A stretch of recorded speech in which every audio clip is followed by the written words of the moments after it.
And welcome to the Football 360 show. I am JP Rock. He is Matt Bierman. Special thanks to our sponsor, Wendy's in Chesterfield, Missouri. You work hard, you play hard, especially at Christmas time. You want to play hard.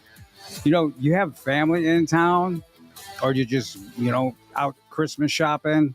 Wendy's is the perfect place to go. Yep. It's family owned and operated, known for their pizza, wings, and live entertainment. You want to stop on in. You have a great time inside or outside on their heated patio. I think I saw some Christmas party or something going on out there recently on the heated patio. A lot of those. We weren't invited though. I wasn't invited to that. No. I wasn't invited to that. They also have online ordering or carry out online. It's available. Stop by, check them out. You will not be disappointed. I love going to places like Wendy's around Christmas time. You know, you're out and about, you're doing different things. Or you have people in town, and it's like, who wants to sit around the house exactly and try to feed large groups of people? Take them to Wendy's. Let them clean up. Absolutely, it's a good time. Tell them JP and Matt sent you. You can catch me online if you don't already know at JP Rock MO or JP Rock Scouts U on the gram, as the cool kids like to call it. Yeah. And both of yours are Elite Football. Elite Football on Twitter, and then Elite Football Academy on Elite Football Instagram. Academy on Instagram. On I should know that. On the gram, Yeah. on IG, or you want to be really cool, say Yeah. IG. Catch me on IG. Yeah. I should know that. I get the occasional tag from somebody named Elite Football Academy. Yeah, we will tag you in quite a bit of stuff. I saw something cool going on. There was a cool little up and coming quarterback who was working out, working some hips. Yeah. Yeah. One of our good friends, partner, coach that got us started in our program, a guy named Dylan Bradley, who's out in California, one of the top receiver coaches out in California. He created a new line of water training devices. So saw that. They're called Finesse. They're really cool. It's pretty cool. It looks like a giant level. Yeah. And it's interesting when you do not do it correctly, the water makes you pay. I mean, it comes at a bad angle and it's hard to control. So, yeah, we had a young quarterback working on it last night, and it's always fun getting new toys in the facility. But our baseball guys use a lot of stuff like that, and for their arm care, and it's just good to change up the game and add a little bit of extra. Because while football stuff is your main game, you do have other people train there. Yeah, our facility is what is really neat about it is I would say, bar none, we have the best throwers in the Midwest inside of our facility. We have obviously our quarterback program at Elite Football, and then we have Ace Baseball, which they do pitching, and they do all the arm care. I mean, they have 300 plus pitchers that come in throughout the year, and some of the best guys in the country. They have a lot of pro guys and Division I pitchers and guys in the farm clubs, and then obviously aspiring high school guys that are trying to go up through the ranks. But those guys work their butts off just like the football players do. I mean, they work really hard, and then they do a lot of lifting and take care of their bodies, and it's fun to see. And I think that's a neat thing about our facilities because you're around other sports. Baseball, football. There's lacrosse guys in there, soccer. And then, a lot of the female sports with volleyball, and we have some softball players, track and field. So a lot of really good vibes going on in the facility with a multitude of athletes. And I think that's what, kind of separates our facility from a lot of different ones around the area. Yeah, I also saw some guys doing some speed training and performance training as well. Yeah, that's kind of the overarching deal because if you can do, the speed, agility, strength side of things, or, at the end of the day, like every sport, if you can move better, our saying is move better, play better. But if you can move better, you play better. Right? Oh, absolutely. So, and at the end of the day, like if you are a really good athlete and someone's, scouting you versus somebody else and you move more efficiently, you're probably the person that gets the nod. You're absolutely right on that. And like I said, I will watch warm-ups. I'll watch warm-ups before the game. I'll get there. I'll watch them when they're coming out of the locker room. I can tell so much just from how a guy moves in warm-ups. It is. Kids, I can tell you you have to know who people are watching you at all times. All the time. And the warm-up is probably the easiest way, especially for people to know what they're looking at. You've told me that numerous times that you love watching guys, during the warm-up period. Jamie Pond, our offensive line coach, who we touched on last week, he will walk over and say, "Hey, who's that kid? Who's that kid?" Mm-hmm. you could basically point them out Oh yeah. in the warm up just by watching them stretch, move, Yep. bound, all those different things. Absolutely. It's really interesting. And sometimes you'll see a guy that, looks really good, and then they start moving and you're like, ooh, we got some work to do. Yeah, it's done with mirrors. Yeah. And I think this is an important thing because people always want to know when they're supposed to work out and when they're supposed to start lifting weights. One thing you need to do as a young athlete, if you have a young athlete at home, is teach them to move properly, right? And so Correct. if they are playing a lot of sports, which our society is really breeding this attitude of playing a ton of games, right? Play so many games, and multi-sport athlete. The badge of honor in baseball is like, oh, we played 100 games this summer. Yeah. Well, I mean, if your athlete is not in top shape or they have any movement deficiencies, you basically have just wired that into their system, and they are not going to adapt very well as they get older. So the golden window with athletes to train them is from like essentially 8 years old to 14 with males, and with girls it's a little bit earlier, but you want to get them in there and teaching them how to move, because the body is really good at adapting in that period of time, right? And it's very good at learning new things. And as you start to hit that puberty phase and get more advanced puberty, like the body's not very good at like adding new motor behaviors, especially big gross movements like jumping, sprinting, stopping, starting. Those are all skill sets that should be taught when they're younger. So a lot of kids don't even understand it. Like they might be the best athlete right now in middle school, but there's a little guy that's working on his speed and agility and his body movement and his balance and his mobility. And suddenly, when that guy grows, his mechanics are far better and they're going to be the better athlete. So, parents, if you're listening, I could tell you with, 24 plus years of experience, yes, there are some guys that are really good athletes that God gave a lot of ability to, but those are few and far between. Those are so rare. Those are the easy guys to pick out. Yeah. But if you're looking for your child to be, a high level athlete or get the most maximize out of their potential, they need to be working on their movement ability. You can be made. Yeah, and that's how it is with the majority of athletes. They have to be made into the final product. Yeah, I mean, I posted a little video. We talked about it of Brady Cook a couple times of him showing him, just training, kind of a progression of a little guy, a middle guy, and then a college guy, and then a guy standing, in the middle of the crowd, with really, basking in the glory of everything all the work he's put in. Mm-hmm. And I don't think people really respect how much time goes into that, right? And they just assume they see the finished product and they don't know all the heartache.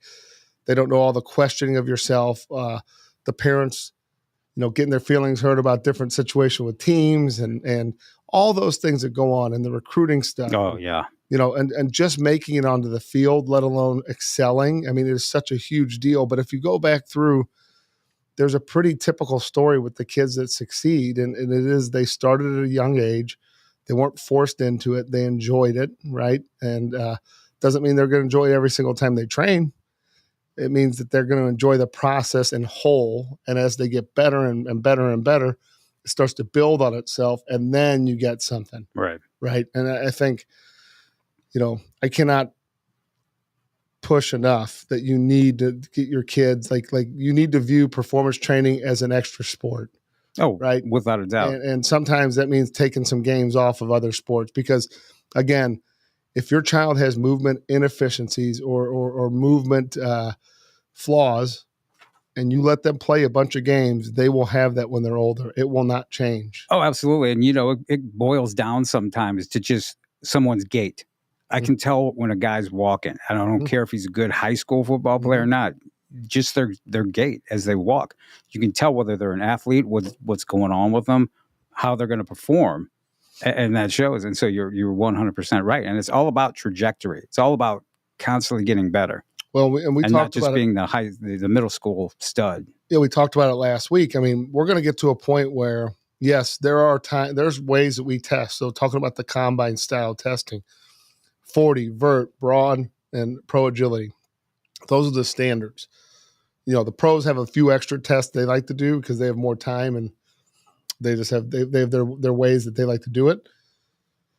But those tests are really good at teasing out who's who when you're looking at a group of people, right? That are very similar to one another. And it's tenth of seconds, hundreds of seconds that count. But as we get deeper into it, as the technology evolves, a lot of those tests I do think are going to kind of go by the wayside because there are apparatus that are more fine tuned that you can't cheat and you can't finesse. To use the word, but you can't really cheat the system as easily, right? So I think those, as you're investing millions of dollars on someone that's going into college now, or someone going into pros, having a baseline parameter that is easily measured, facility to facility, testing site to testing site, is gonna pay off huge for those scouts that and those organizations that use it. Yeah. So it'll be fun to see how that evolves. It's going to be interesting to see how it I certainly evolves. think, it might cut out a lot of people. If it starts getting that high tech, there's some people who, a lot of people feel they're slept on. Well, there might be even more people who get slept on because it's going to get that specific. So, I think this is kind of a funny behind the scenes thing that I think, a lot of people probably don't understand. So, and we'll talk about this as we get closer to, but the NFL combines, for instance. So what, I know the guy that does the testing there, and he's done it for years, right? You've met him. His name is Mike. Yep. And Mike Zybex Sports, Mike Weinstein. Yep. And I've had conversations about it. And this guy has like all the data, like, from every guy that's ever run a 40, he knows they're 10. He clocks them at 10, 20, 40. Yeah. But, dirty little secret is like, if you watch the combine, there's a starter at about 5 yards ahead of there's someone down at the line, but then there's a guy that's sitting there and he's got a clicker. He's doing a hand start laser finish. That's what gets reported on TV. Okay. Yep. Then you have, the laser start actually apparatus like we do at our combine, laser start, laser finish, which is the truest of all of them. But they don't want that getting out on TV because it's not as sexy as the hand start. Absolutely. Yeah. So the guy that's the hand start, he's delayed by maybe a tenth of a second, maybe two. So depending on, how that works, that's a sexier deal. But then, but they do still have the real data, right? So sometimes, I know this is going to be hard to believe, the fastest person at the combine isn't the fastest person at the combine. Yeah. Right? They changed. I think the gentleman that does the starting changed a couple years ago, and there were some hiccups because the way he did it versus the guy that had done it the previous X number of years was really different. And so I think there were some anomalies, but, a laser start, laser finish teases a lot of that out. But then the guys, we're getting ready to start working with guys for their pro days. And then they go to a pro day and it's back to hand timing. Yeah. Right? Because that's how the scouts like to do it. It's easier. They don't have to bring equipment. Without a They doubt. can just walk in with their watch. They do it. We can talk about my experiences at pro days over the years, but very unique environment, especially if you're not the guy that everybody's there to see. Oh yeah. Then that's a totally different experience for a first round potential guy and a guy that's, potentially going to be a practice squad. It's really interesting being a spectator of those things. It's very eye opening. Yeah. And a lot of up at Mizzou's, I've been to a few at Mizzou, and you see guys from smaller schools coming. You're absolutely right. They're focused on one or two big time guys, and then the rest are just going through their deal. So to prove what I'm talking about speed mattering and movement mattering, if you're from a small school and you're at a pro day, okay, and they typically have those guys run separate from the host school. So say you're Correct. at Mizzou, they're separate from the guys that are like the smaller schools, the CMOs and the Central Methodist and guys like that. Whoever gets to make it in there, there's a selection process. So they will have them run their 40s. It's the most brutal thing you've ever seen because everybody's got their dreams and what they want to do. And if they don't meet the threshold, they announce their number and tell them to have a good day, and that was it. Yeah. And they're gone. They tell them to leave. And I think people don't quite understand. Like, well, yeah, he was All-American. He was really if you don't meet their standard, doesn't matter. They don't care. Right. And I think, that's the tough thing. That's why colleges miss on so many kids because the information is not as standardized. There's a lot of bad testing that goes on. There's people that, believe it or not, will lie about kids' heights and weights. And, Oh yeah, thinking so that they're helping. And just having a conversation here before the show started with one of our friends, and he was talking about his son, and wasn't able to meet with the college coach, and the college coach said, "Hey, get a picture with your get a picture with one of the coaches." Yeah. Right. Well, why do they want to get you a picture with the coach? Well, I guarantee you that coach took a picture with that same coach, with the same strength coach. Yeah. That's how they get your measurement. Yep. So if they're taking your picture at school and you think it's for social media, it has nothing to do with social media. They're there trying to get a baseline of your height, because a lot of guys say 6'3", but they're really 6'2". Right. Oh no. Yeah. I mean, you almost become like a carnival worker when you do this, because you can eyeball people and you can guess within pretty close proximity what their height, what their weight is. Mm-hmm. And so they do that, and they don't just want like a headshot. They want a full length shot. They want to look at your hands. They want to look at your leg. It's really broken down like that. Yeah, I think there's a lot more that goes into it, and I think if they had more time, it would be way more detailed, right? But they are very good at looking at athletes, knowing what they're looking at, and then, but they do want to know hand size, wingspan, all that. All that data is really important to them. The funniest thing is being at a camp or a combine, and a college coach comes up and wants to shake a kid's hand, and they'll shake their hand, and then they'll turn it, and they'll hold it like this. And then they'll look around. And in fact, I've been to a few where some of the players got a little creeped out with what they were looking at. They're looking at their posterior chain and this and that, and they're just like, "What are you doing?" Well, I mean, but it's all part of the process. It goes back to, we were talking about it a couple of weeks ago. When you're looking at a school, right, and a school's evaluating you, they are trying to put you into a bucket of guys that have been successful in their system. And do you move like them? Do you look like them? Do you act like them? What's your background? What's your upbringing? All those things pour into what they think is going to be successful. Well, why do they want that level of detail? And, humans love being around and being very familiar with things, right? Most humans don't like going into new, uncharted territories, right? Just not comfortable. Those guys are the same. They want charted territory. They want to know if you fit what they need, right? And what they're used to. And I think there's a lot of that goes into it. And I think all you have to do is look at the successful college programs, and like Alabama linemen. What an Alabama lineman is going to be like for the past. They all look the same. Ohio State. Yeah. What Ohio State wide receivers are going to look like.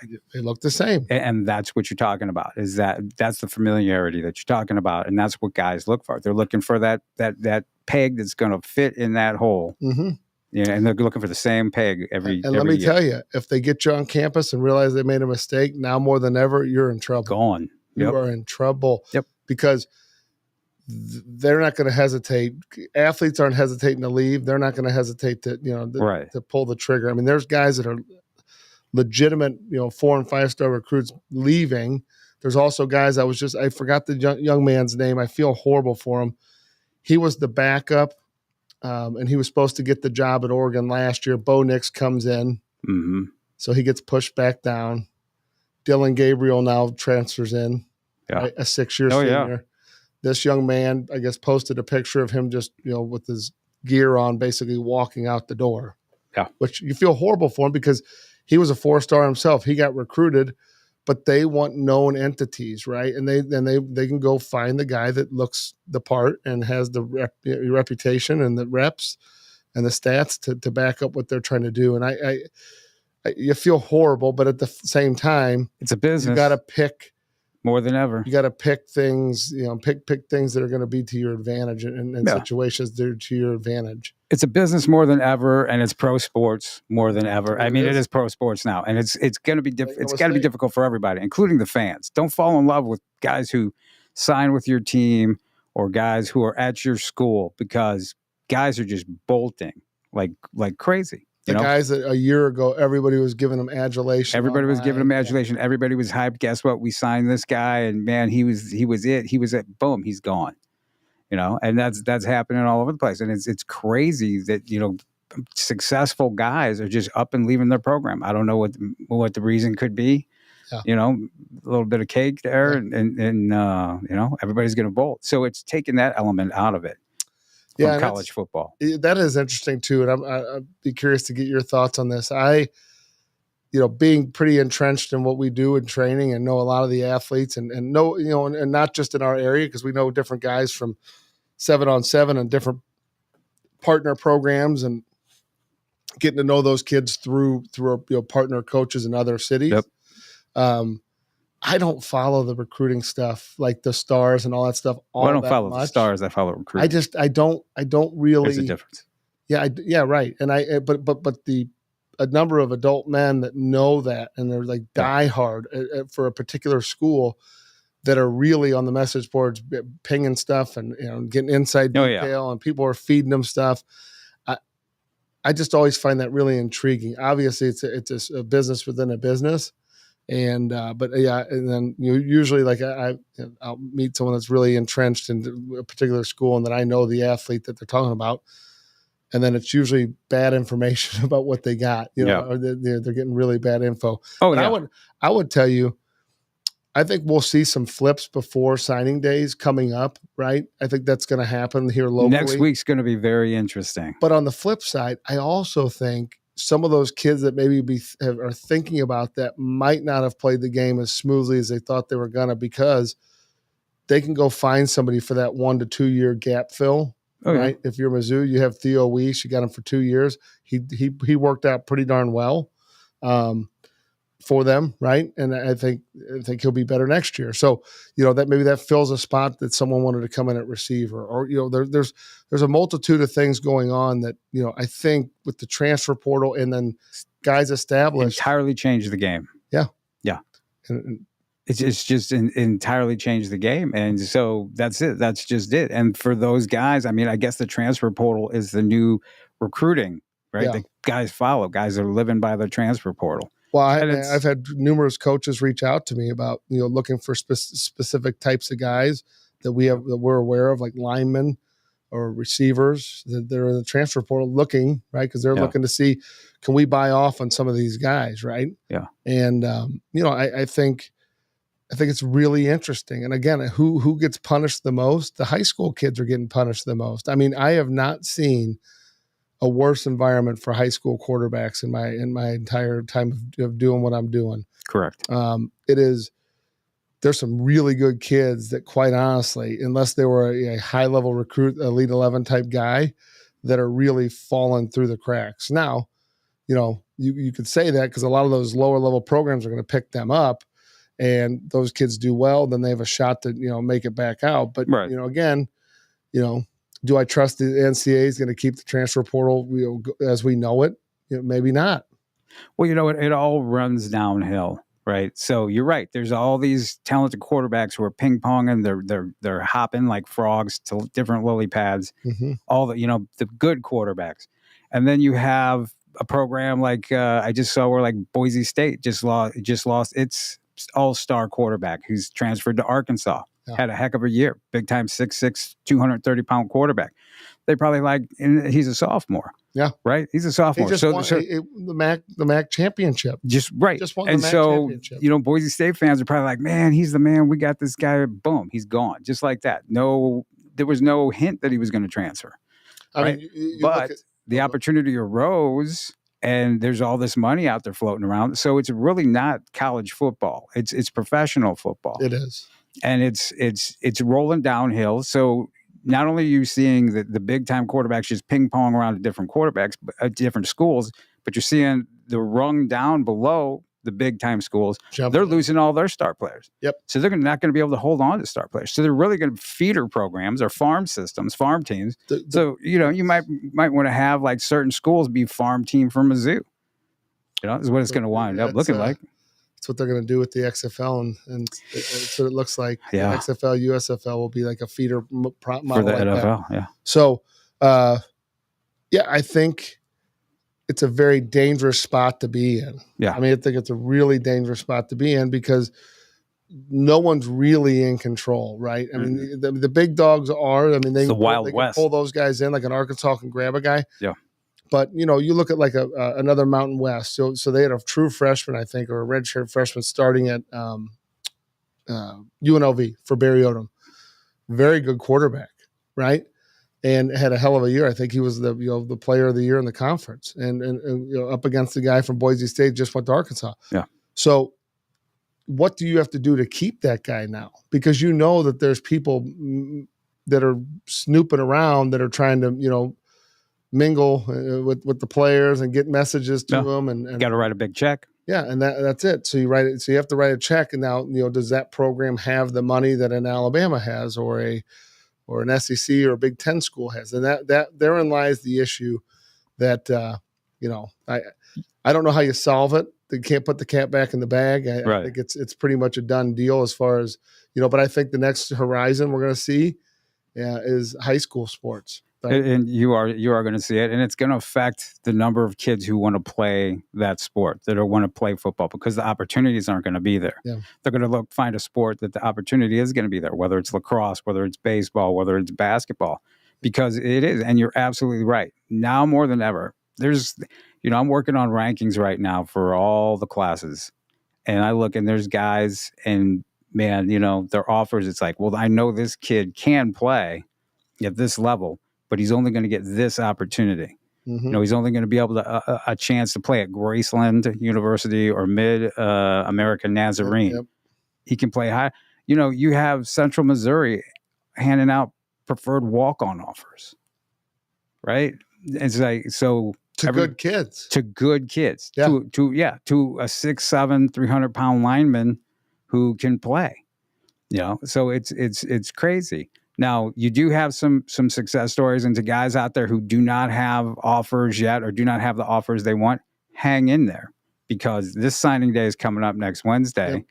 And so you're going to rise up a little bit on everybody's recruiting board. There's a kid who he's worked his tail off. In fact, he came to the elite combine as a freshman out of Liberty North, Braden Gifford, right? Just picked up his first D1 offer yesterday from Western Illinois. But man, yeah, absolutely. Just won a Class 6 state champion, but he's worked, he's done everything right. He came to the elite combine. He's worked since, constantly trying to improve his game. Put up good film this year, right? Absolutely. Put up good film. And so finally, week before signing day, here's his first D1 offer. So I was talking to a guy the other day, and he was talking about his college coaches. So one of our players, he said that their coaches told their players to talk to the kids back at their high schools and tell them to not get discouraged. Right. Now, this is coming from an SCS level school.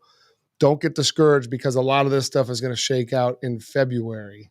Yes. Which sounds crazy, because that means that's the second signing day, but there's going to be enough volume that gets pushed to that date and a little bit beyond that I think is going to be really interesting to see. And we were talking about this before the show. I think the biggest mistake they ever made with all of the NCAA's blunders was when they did the extra year. They gave all those guys, it didn't matter if they played or not, they got the extra year. Right. So, we have a bunch of guys that are 24, 25 still playing college football.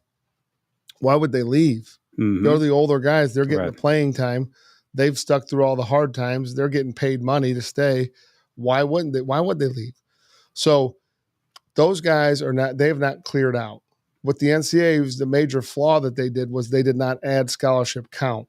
Their solution this year was to take away the scholarship limits per class. So now it's kind of free for all, because they had so many guys leaving and guys coming that basically they'd have teams that were short scholarships last year, meaning they couldn't add enough guys. They lost so many they couldn't add enough by the rules of like 20 or 21 per class or whatever. There was a sliding scale, I believe. They couldn't add. So now they've removed that. So that's their solution. But the problem is the real issue is there's still guys that are in high school that were college football players when these guys were in middle school. They're still playing football. Oh, yeah. That are taking up spots. Yeah. Right. But they're mature players. Why would they not want them? Right. Absolutely. Right? So an NCAA is not going to come in and save anything. There's no way. That's not their job. They're not going to do it. It's really not. And you're right. And like I've said before on the show, it's a marathon, not a sprint. Mm-hmm. Hang in there. Don't get discouraged. Keep doing your thing. Keep building. Keep working on your game. Keep working on your skills. Theoretically, you have till June, right? Yep. I mean, something could shake out for you by June. Yeah. If the second signing period doesn't pan out for you, something could shake out then, because schools are still looking. Now, the portal has totally changed that, to a degree, but there's still that little bit of chance. But man, the portal is just crazy and insane. What's going on? I know Mizzou just picked up a running back out of Georgia. What is it, Georgia State? Yeah. Rushed for 1,350 yards last year. We'll see how he does. Marcus Carroll. They picked up Toriano Pride. Yep. Out of Luther North and East St. Louis. Heck of a get. Yeah. I really didn't follow Clemson too closely to know what he was doing, but I know that he was considered one of the top cornerbacks in the portal. Now, coming out of high school, he was just an absolute stud. Yeah, he played some 7-on-7 with us with Midwest Boom. He was a stud. I mean, really good. Lockdown corner. Solid player. He played, he just really good athlete. He played a lot of Clemson. Physical, yeah. Something Dabo Sweeney said the other day that I thought was really interesting is he said they pride themselves on developing high school level guys into their program. And his solution was the best I've heard for dealing with what we're dealing with the high school / transfer portal guys. Move the early signing period up to August for the high school players. So that way they are signed, sealed, delivered. The colleges have to, work their plan with those guys. And then that December would be the transfer portal guys. And then February would be that second round of high school guys. Yeah. And I think that would clear up a lot of the mess. Would help. We have a real issue right now because you have college guys that are transfer portal guys and then high school kids trying to, rise up into the ranks of college football. So all vying for the same. And I think that's a good thing. And a lot of people kind of give Dabo Sweeney a lot of trouble about things, but I think that's a really realistic approach. Will the NCAA do it? I don't know. Yeah. Probably not. But I mean, they have other sports that sign that early. So why would they not do it with football? Yeah. It was a big deal when they moved it to December to begin with. Right. Yeah. So that was the beginning of the end right there. Really interesting. Yeah. But like these guys, like I was talking with, saw Ryan Wingo and his brother the other day. I mean, he's getting ready to leave to go down to Texas. Yeah. I mean, he's going down. He'll sign and he's going to be practicing with the team, and he'll assimilate right into the group and off to the races. Yeah. Right. And get to be a part of the bowl and all that stuff, I believe. And you want those guys, if at all possible. Yeah. To get those guys. And I think Mizzou, some of their early commits are going to get to go. Yeah. I don't know if Talent. Have you talked to Talent? I think it sounds like he's going to be able to. They're trying to figure out how that all works with the practices because he's doing the Army All-American game first. Yep. And then try to go to practices after that. Right. Now, they're not playing or anything like that, but they're able to be there. Yeah. Be present. So he's going to leave right from his signing day. Go next Wednesday and boom, just be gone. Training a little bit, do his All-Star game, and then he's a college football player. And I mean, he's a guy to really watch for Mizzou. Yeah. I mean, he's going to be there in the spring, and I'm telling you what, he's going to show up, and he's a guy who you've trained for how many years since middle school? Since I think even second or third grade. Little guy. So before that, yeah. And I don't follow those guys. They don't get they don't get on my radar till middle school. And I'm telling you what, I mean, he's a guy who's going to come in, probably going to start off as the second team center, and I would not be surprised. It will afford them the opportunity to move their current center, Tullison, if they want. Well, and some more guys might come in. In fact, speaking of Missouri guys, before we went on the show, some breaking news: Caden Green from Lee Summit North, currently at Oklahoma, started 7 games his freshman year, has entered the transfer portal. Allegedly. Yeah, I saw it too. So that's I mean, that'd be pretty interesting. His former teammate and good friend Armand Membo is a starter for Mizzou. Yeah. Will Nunari is going to Mizzou. I know. Mizzou's a hot ticket right now. It's a hot ticket right now, and I know that Caden and Talon Chandler are good friends. Yeah, they trained with same trainer because Talon's wherever he's at when he moved to the west side of the state, training with the same guys. So I mean, if you're a Mizzou fan, you might have a really, really good Christmas coming your way. And I think winning solves a lot of those issues, right? And Mizzou's been willing to open up their pocketbooks. And Somebody's You know, writing some checks up there. I will say, I think it's probably the greatest win for these universities, if you think about it. They have outside entities paying for these kids to play. Can't beat it. They're making all the money off the TV. They're making all the money off of the gate. These independent people, I still have not figured out what your gain is by donating and helping kids go to college, because it's already getting paid for through the. There are those guys that are online and looking at the message boards, Matt. They're those guys. I guess I've never gotten to that point. They're really into the recruiting. But yeah, I think I'll help develop them, get them ready so they can go get paid, I guess. But I'm not really that hip to like how all that works, other than I can see the universities are probably laughing all the way to the bank, because they now get the best of both worlds. They're getting people to pay for their kids to go there, right? Their biggest struggle is they're supposed to stay out of it. I don't know if they do. I mean, they're supposed to have guidelines, but I think they're not supposed to say who gets what and all that stuff. So they're not supposed to. Yeah, they're not supposed to do a lot of things, right? They might have advice for the coach, that guy. Maybe a list of names and My guy that helped pay for this guy, he's not getting any PT. So let's get this going. Let's get this guy on. But it's changed the game. So but again, if you're being realistic about this, and you're a parent out there and you have a child that loves football, and let's just say they have a little bit of something to their game, whether that's a good, they spin the ball well, or they block, or they're abnormally large and move well, or they can tackle extremely well, or whatever. Name another game in high school where the upside is so large not for a lot of kids, but for a chosen few, where it costs very little to really train in the off season. You're with your team. You do, spend a couple extra $100 a month to train and get developed. And now your return on investment is not only just an education. Legitimately, there are kids coming out of high school signing for $500,000, $600,000, $700,000, $800,000 million. And 1.2 million. It's not a joke. No, not at all. Legitimately, that is real money. And I know that there's reports that some kids haven't, gotten paid what they said they were going to get paid. Well, yeah, you also have to be smart and read the fine print, and also have a lawyer involved so that you don't get yourself in a bad deal. Right. Right. It's a business. I think there's a lot to what we're talking about. So I think it's going to get more competitive over time for those few spots. But at the end of the day, like, they are looking for people that are developed, that are ready to roll, because they're still going to take the high school guys. They still got to feed the pipeline and get guys in there so that they can grow those guys in their systems a certain percentage. Maybe just not as many as they used to do. Right. They are, but what they're not going to do is they're not going to take the raw athlete and develop them, because there's a couple of reasons for that. Because there are those other guys out there, the guys who are training with like you, and they're closer to being ready, and they don't want to invest that time and that money in developing that guy. And what's he going to do? He's going to hit the transfer portal and be gone. Why?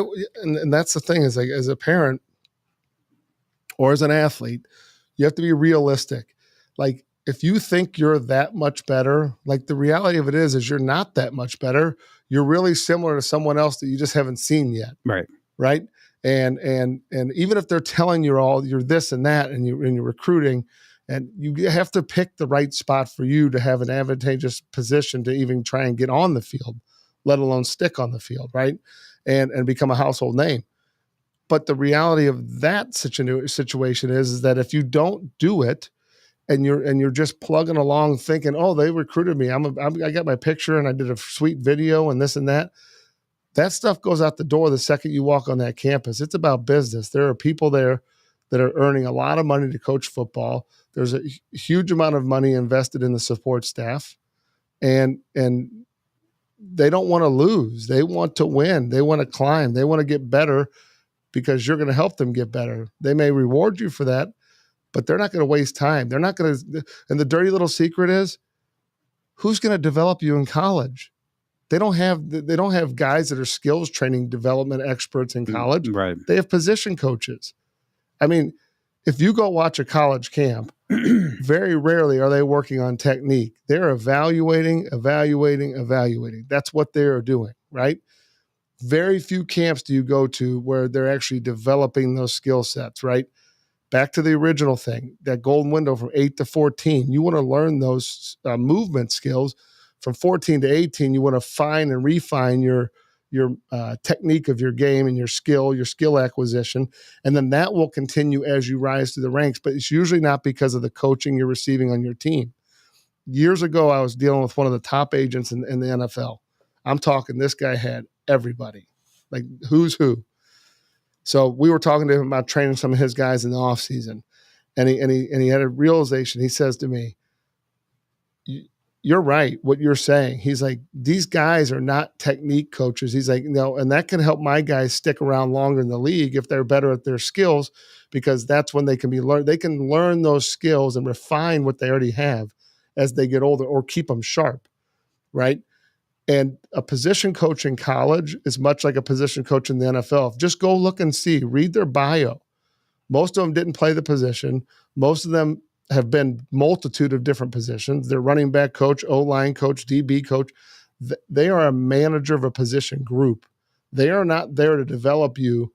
I promise you, they're not there to develop you as a skill guy. Right. Very rare do you find those guys. No, and you will find guys who are just like, and I've seen it before where they've never played a position, but hey, guess what? I want to coach quarterbacks, and they will lobby and fight to be able to be their quarterback coach, even though they have no experience. They might have been a wide receiver in college. Yeah. But so the periods of time, so the NCAA restricts amounts of time that they have with the athletes on the field. So you'll see springtime, they will do some skill work. And then that in between the end of the season and their bowl, there is some time to get those younger guys kind of prepped up. But again, this is not a knock on the college coaches. No. Most of them do not train hundreds of kids. If not, they have 15 guys in their position group, right? You might get 8 minutes of individual in your practice time. 8 minutes with 15 people. How much skill are you going to get other than warming their rudimentary skills up? That's just, they recruited you because you could do a certain set of skills. Now you got to do it. Right. You got to repeat it, and do it at a higher level each time because you're putting in the work and transfer that to the field. Right. Absolutely. Because I got to tell you what, all of the guys, all of the big time players that you see, they go to specific skill position training in the off season. Yes. And sometimes during the season, if there's a break. I know we've talked before, we were talking last week about a particular quarterback who won the quarterback starting job. In his spring break, he didn't go down to Florida. He didn't hang out and, mess with a bunch of honeys. He went to a quarterback trainer down in Houston. Mm-hmm. And guess what? He came back and won the job. Yeah. That's what you have to do. You have to be, you have to be that dedicated if you want to play on the highest level possible. Yeah.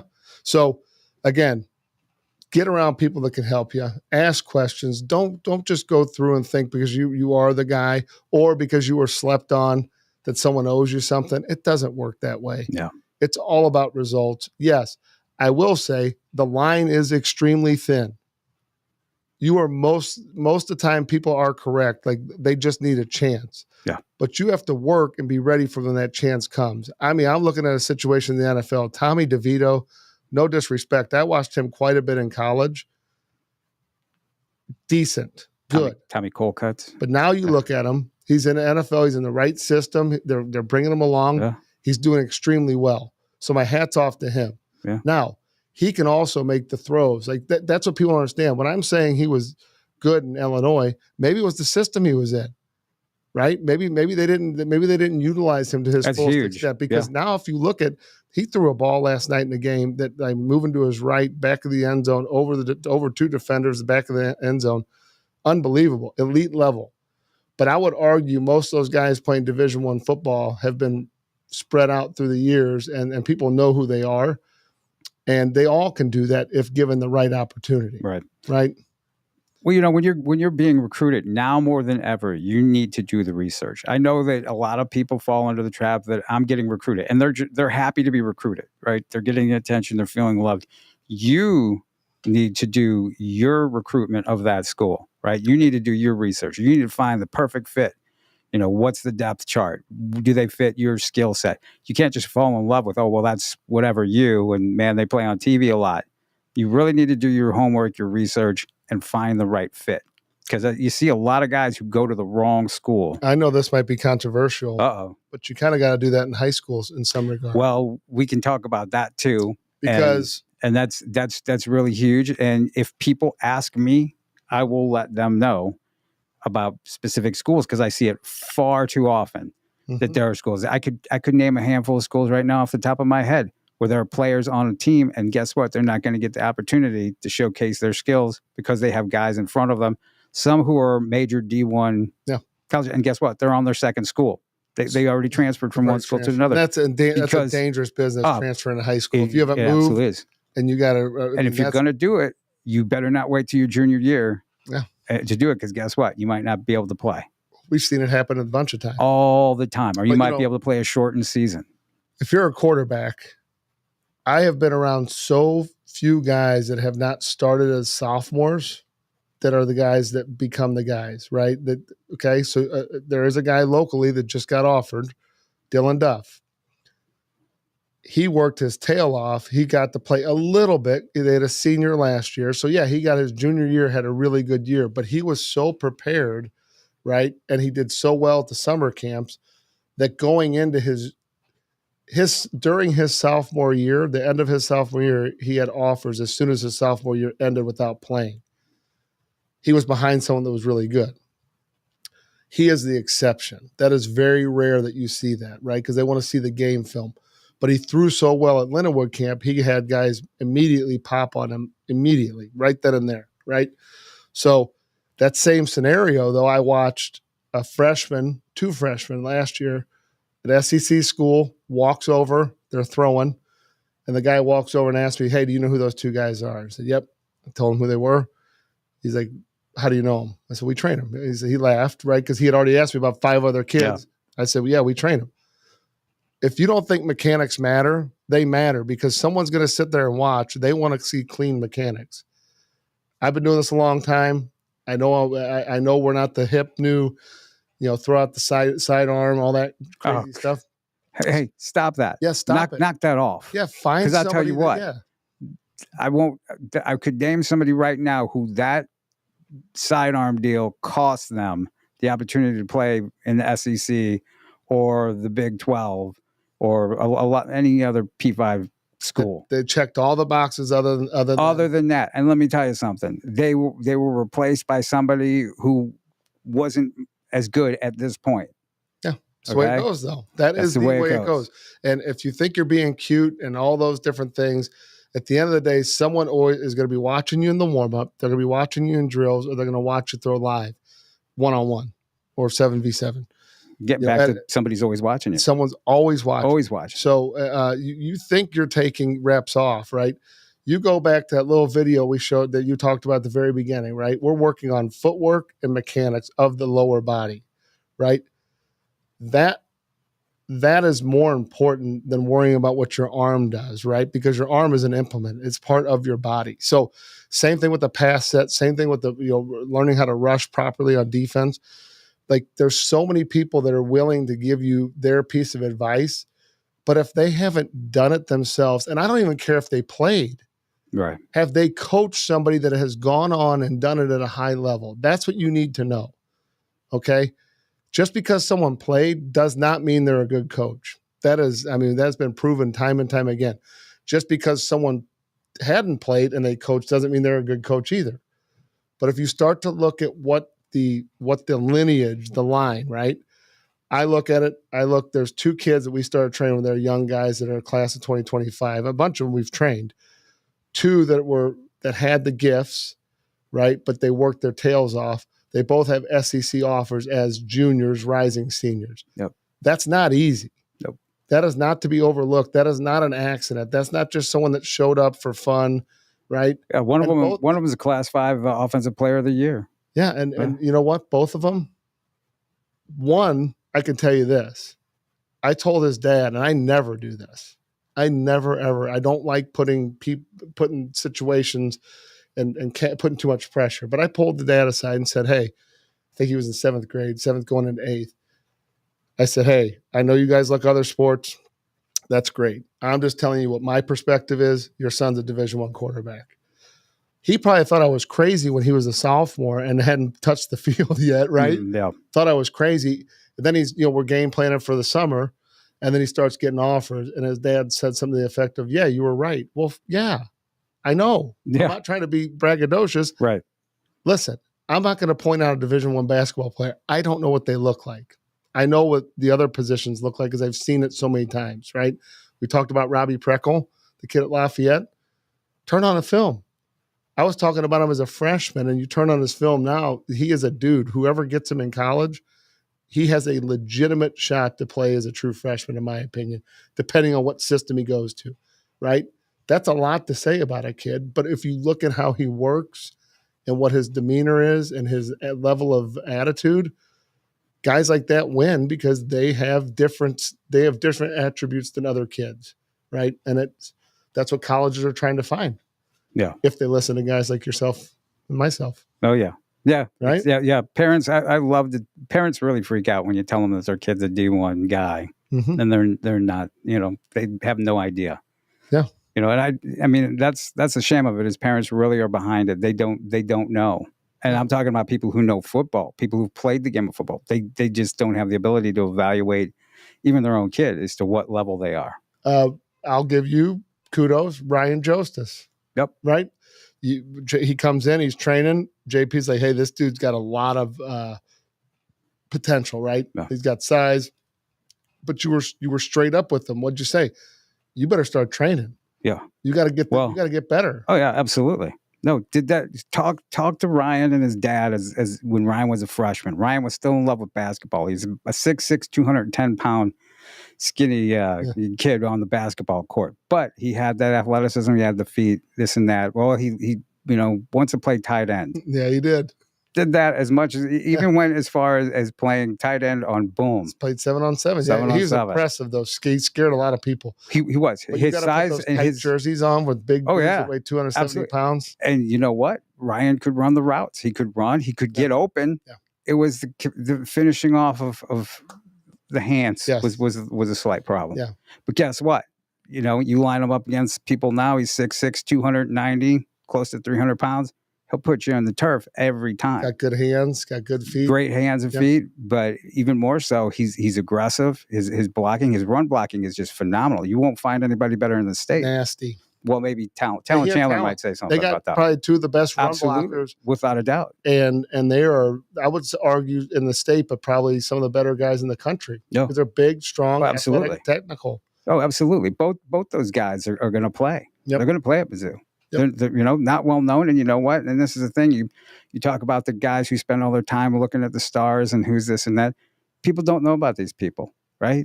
They don't know about these people, and the fan services don't know about these guys. We know about them because we're working with them. We do, and all of a sudden they pop up. Yeah. Aiden Hopkins is prime example. Nobody knows about him. Herman, Missouri. We know about him. Guess what?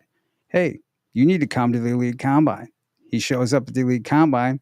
Kills it. Now he's, has his SEC, has a bunch of offers, right? All of a sudden, those fan sites you talk about, well, you're a 4-star. Yeah. Well, really? Did you know that before? Did you know that when you saw him? You had no idea. That's right. You didn't see him. But March 9th, that is a shameless plug for the Combine because, people are we're registering at a faster rate than we were last year. Yeah. It's a famous thing. Everybody wants to do it at the last second. Yeah. Don't wait. Don't wait. We will shut it down. And you know why? Because if you come to that, and specifically if I invite you, you are our dude. I see something in you. You better show up and you better do it because the numbers are endless, including a couple of guys that are going to be playing Ohio State coming up in a bowl game. They were at the same comp. I was going through it, and my top 30. I was going through doing my rankings, my top 30. Guess what? I'm looking at the guys who are the top guys. Yeah. Elite Combine. Yeah. I mean, this is not something that we do. It's not bragging. By accident. It's just is what we've done for a long time. The first year we did it, we had so many studs showed up. And I'll tell you a funny one that showed up that his basketball coach / football coach, Justin Tatum, right? Or Tatum's dad. Yeah. What's his dad? Jason's dad. Yeah. Oh, yeah. No, Jason's dad. Jason's dad. You're right. Okay. He shows up, says, hey, I got this kid. He plays basketball, but I think we want him to play football, more next year. I think he's probably going to be more of a football player. Tall, Paul McRoberts. Okay? Yeah. can you check him out and see what you think? Right. I'm like, this guy's a stud. So he's running out there. He's out there. You got the likes of Brandon Shepard and guys like that at the combine, like high level kids. And he showed out, right? Well, he ends up going to, ends up getting to play at SEMO. Yeah. I went down to watch a Mizzou game. SEMO's playing him, and I said to a guy, I go, hey, watch this kid, Paul McRoberts. He's probably, at the time, he was better than what Mizzou had on the field at receiver. And that's when Mizzou missed on J.U. Chesson, Brandon Shepard, and Deron Neal all at the same time. Yeah.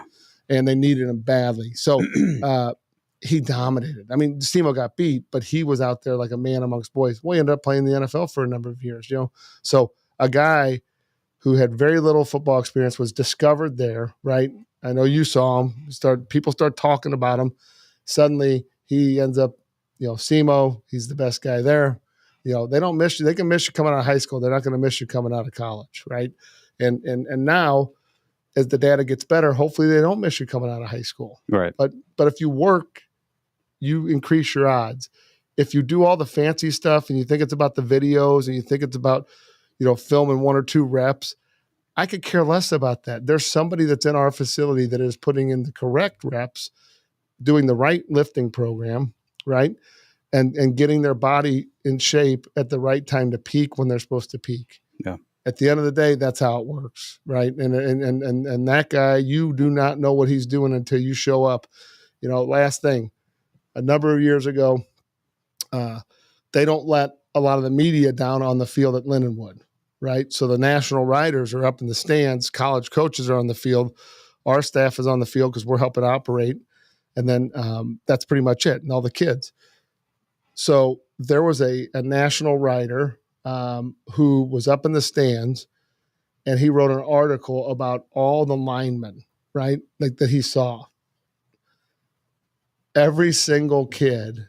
Now, and JP admit, there is a lot of moving parts. There's a lot of kids on, especially with the linemen, because they got their helmets on, and it's a lot going on. Oh, yeah. Right. He wrote, and he said he named the top 10. Every single kid was a kid that had been working all off season. Right. It wasn't an accident because it was that obvious. I'm not even going to say he was that. It was Allen. I forgot who he was with at the time, but Never heard of him. Kind of bounced around. Never heard of him. But so he is a guy, the top 5 guys already had offers, so he knows who they are. Yeah. The bottom 5 guys were like younger guys, but it was that obvious that, like, hey, to a guy sitting in the stands, that he could see it. He wasn't on the field even. So point being is, if it's that obvious for the guy sitting in the stands, it's even more obvious to the guys sitting on the field coaching that are interacting with those guys. And I think a lot of kids fall by the wayside because they think they need to do a lot of crazy things. But if you're not training for the drills and skills that you're going to be required to do in front of the coaches, you're wasting your time. Right? 100% right. You're wasting your time. Yep. You're absolutely right. You're wasting your time. So don't just think 7-on-7 running routes and catching balls is going to get you right, because it's not. That is a component of it. Nope. If you're not getting high quality skill development with it, I've been at all the 7-on-7 tryouts this year, and I'm telling you what, it's absolutely not. You got to get in there, skill specific training. You got to. So we're out of time. Didn't even get to talk about did you hear about the Ohio State assistant coach who was carjacked in Cleveland the other day? No. They're not a good year. They've not had a great ending to their year. It's not ending. So hopefully their bad luck will continue. Was it a Michigan fan? Probably. Yeah. Probably. It was in Cleveland, so it could have been. Yeah. Absolutely could have been. So fastest hour of football talk on the planet right here. We'll talk to you soon with holidays coming up. Our schedule might be a little, we're going to discuss that off the air about what's coming up with Christmas and all that good stuff. But everybody enjoy your week. Stay safe, and we'll talk to you soon.